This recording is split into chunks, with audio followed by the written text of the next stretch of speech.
Oração pela saúde, família, lar e prosperidade. Senhor meu Deus, venho à tua presença com o coração cheio de fé. Cuida da minha saúde e da saúde de todos os meus familiares.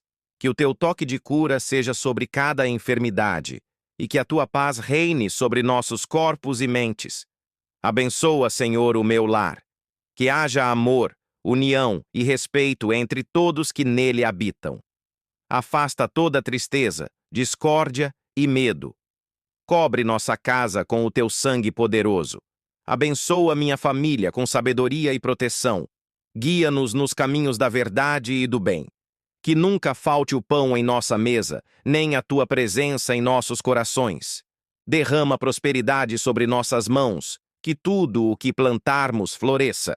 Abre portas, multiplica as bênçãos e faz de nós instrumentos da tua luz. Amém.